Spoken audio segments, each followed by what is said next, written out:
Welcome to the Art of Being Happy, Buddha's Guide to Modern Living from Jetavanarama Buddhist Monastery, Sri Lanka.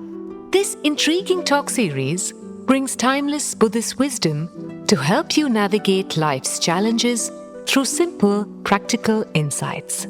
Each episode offers gentle guidance for finding peace and joy in everyday moments. Join us on this journey toward lasting happiness and inner peace. Brought to you by Sanathana Vani, the voice eternal.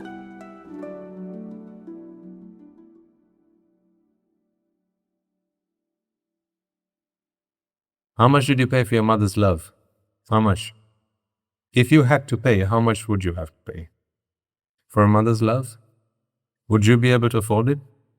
Imagine that, the child coming into this world, and then to be united with its mother at the hospital, right? Imagine the child was able to make sense of the world, right? And he was demanded a fee to be united with his mother. How much do you think he'd have to pay?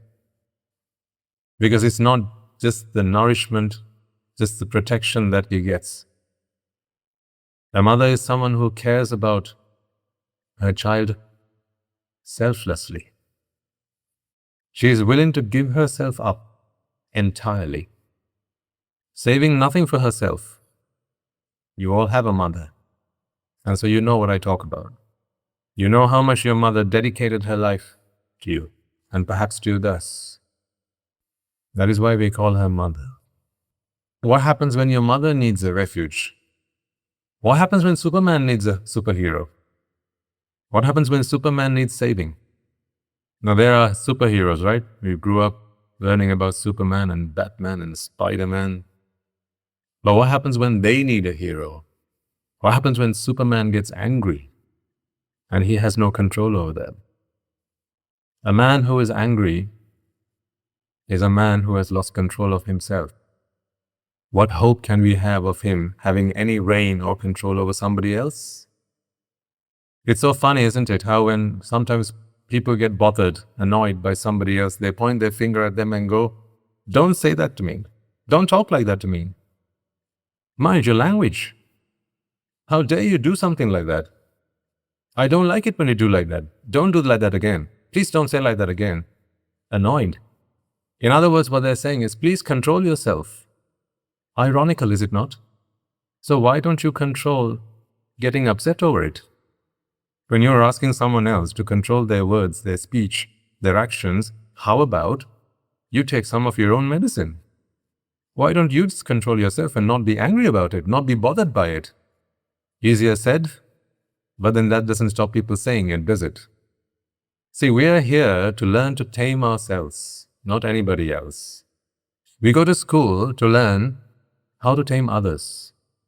We learn leadership skills. We learn management skills. We learn all these things. We learn science. We learn math. So that we know how to interact with the world. So that we can command the resources in the world. We can command people. We can command nations. We can command others. So that we can get them to behave in the ways that we want them to behave. That is why we learn. That is why we educate ourselves. When at school did you learn to tame yourself? Is there a lesson that you learn in school how not to be angry? I ask you, did you have a lesson at school that said how not to be angry? I'll tell you, you had something like this. There probably might have been anger management classes. You can take a course on that. Anger management. What is management? Means you can't help being angry. Now that you are, let's just learn how to manage it. Yeah? Yes. But you don't have anger eradication classes, do you? How much might you have to pay for an anger management class? You might hire a top psychologist. People who understand how the mind works. Only they don't understand how they work. When they get angry.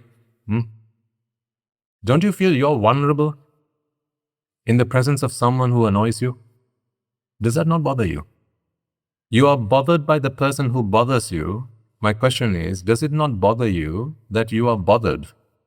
That you can be bothered? that you're vulnerable to anger. If you could fix that problem, couldn't you be with anybody? Couldn't you be with anyone and be okay? Does it not bother you that there are times when desire takes over your heart, when lust overcomes you? I don't mean in lewd ways. I mean, just in very socially acceptable ways even. When it takes over you, everybody has a secret. I dare say everyone in this room has a secret that only you know.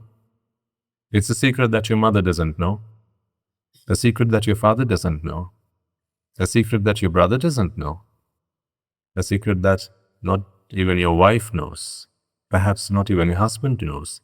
Only you know. You take comfort in knowing that I am the only one who knows my secret. But it comes back time and time again and causes you regret. It gives you a headache, gives you a sleepless night. But in that moment, ladies and gentlemen, where it overcame you, you didn't know what to do. You were helpless. Give me a virtual nod. Don't actually nod, just give me a virtual nod. If what I speak rings a bell with you. At the monastery, I say, give me a virtual raise of hands. So you can engage with me, but you don't have to embarrass yourself. But I bet everyone has their hand raised up right now. And I don't mean that in an insulting way. I was there where you are today. I was helped because I sought refuge. Like I said, I'm just a very normal human being. I'm just a very normal person. I have come from the same life, the same walks of life as you have. That is why I said this is nothing magical. This is not a mystery. This is not a miracle. Understanding the truth is all that is required. And our purpose in coming here, all that way, is to share that truth with you, because I know that it's going to be a heck of a ride for you to get to the monastery. If I had the choice, I'd have you come there and not bother coming here at all. I risk my life coming here, do you know that? Sometimes monks come up to me and say, Swaminatha, please, is it okay if we went home just to see our grandparents? I tell them, Swaminatha, think carefully before you make that choice. Your life is a precious one. Go because you have to, but don't go if you want to. Because after you get on those four wheels, you're taking a risk with something so precious. Remember how I used to help the granny across the street, but now I take cover? In some ways you might think I'm more selfish than I used to be. I'm selfish so I can be selfless. I care a lot because I don't care at all. You'll start to read between the lines as you spend more time with me. Sometimes I'll say one thing but mean something completely different. If we are on the same wavelength, you'll understand exactly what I meant. So for that, we have to tune into the same station. But hey, that's the journey that we're on, eh? Getting to know each other. I'm enjoying this. I hope you will too. I'm enjoying this because this is not a laborious task for me. I'm enjoying this because I just come here and I don't have an agenda to speak to. I don't come here thinking this is what I have to tell you today. I come here, sit down, look at your faces. I look at his face, look at your face again. And he says, another day, no dollar. Another day, but no bother. And then I look at your faces and I think, how is it that I can be of service to mankind today? I try and look into your eyes and try and scan the room and see what might be the things that annoy you. What are your botherations? What are the things that might be getting on your nerves these days? I can't read minds. I cannot. But I trust in merit. I know that I can be a magnet to your merit power. In other words, if you have the merits to help you to earn what you have to hear before you leave this room today, I can be the radio that transforms that merit power into the truth that you need to walk out with here today. And that again is not a mystery. It's not a supernatural power that I possess. All I have is a simple heart which cares a lot. I've heard this lovely saying, and I think you'll agree with me. I don't care how much you know about me. because I know how much you care about me. You heard that before? Well, you've heard it now. I don't care how much you know about me, because I know how much you care about me. I would like for you to think of me in those ways. The truth is, ladies and gentlemen, we might come here, meet like this for several weeks, months, years maybe.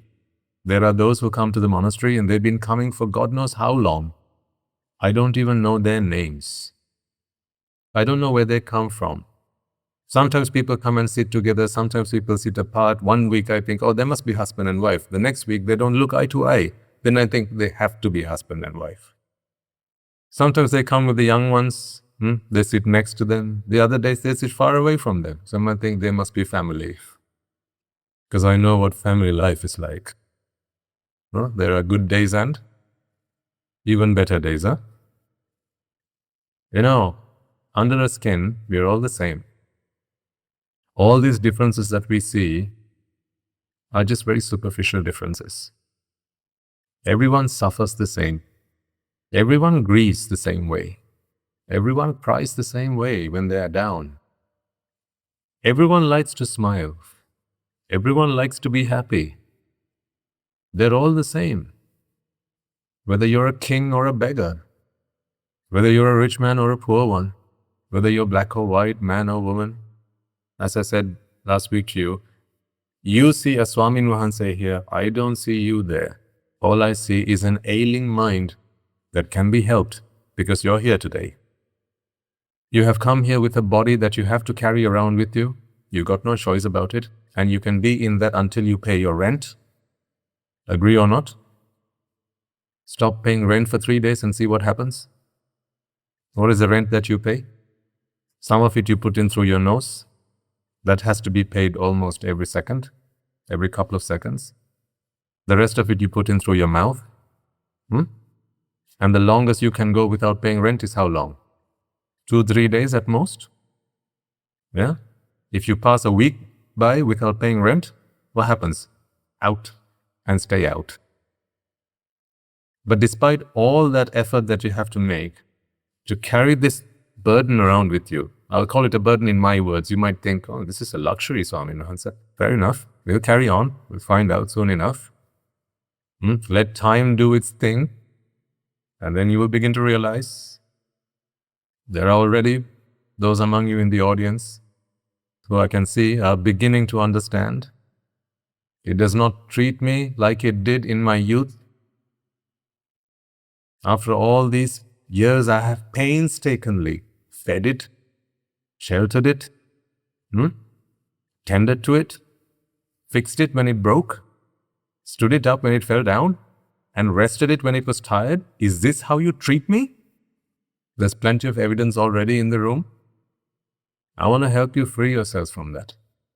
A good 10 long years, my dad had to wear a cervical collar, just as the good lady over there is doing.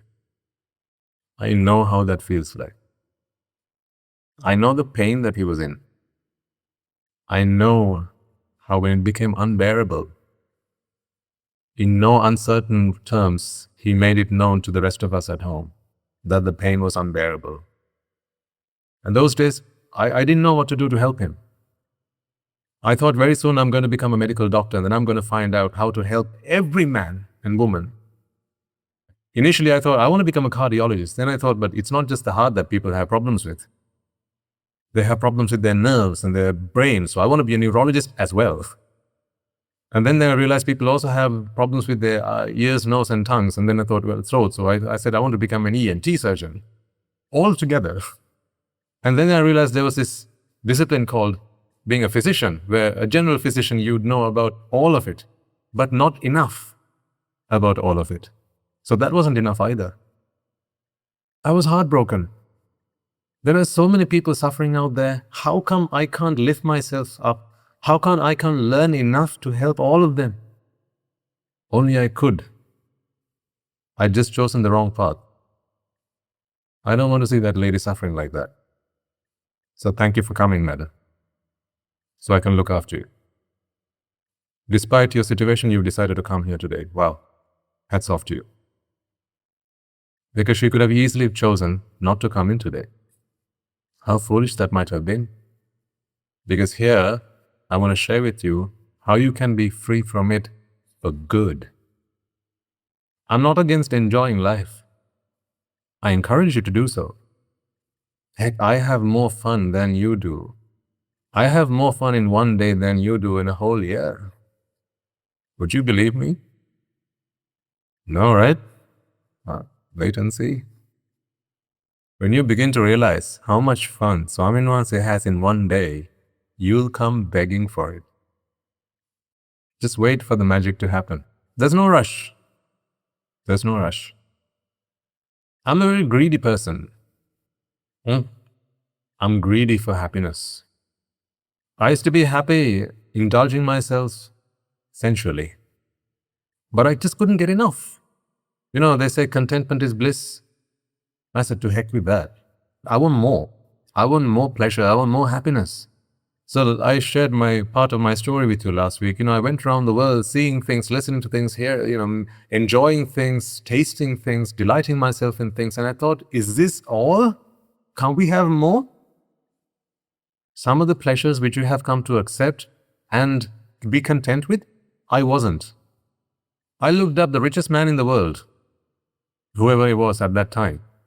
And then I realized that the pleasures that he had was not enough. I thought, no, I'd not be happy with that. He seems to be, but I'm not.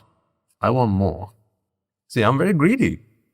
As I said, very soon you realize that I'm more selfish than most of you. I'm so selfish, so I can be selfless. Buddhist philosophy, not the religion. I'm not here to talk to you about religion. I'm here to talk to you about the science of Buddhism.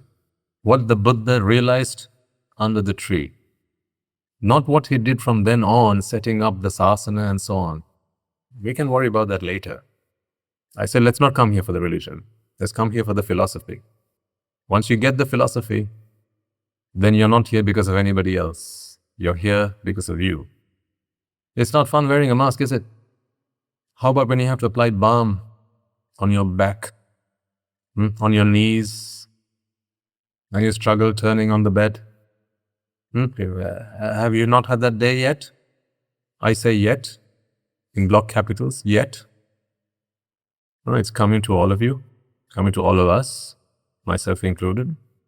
See, I can't stop the pain coming to you, because now that you have brought this package with you, I can't stop the pain coming to you. But here's what I can do for you. I can help you internalizing that pain. Dukkha is one, dukkha is another. I can help you stop internalizing the pain that you experience. That I can do. Pain becomes 1,000 times more painful when you think it's you who's hurting. When you feel that this pain I experience, it magnifies that pain.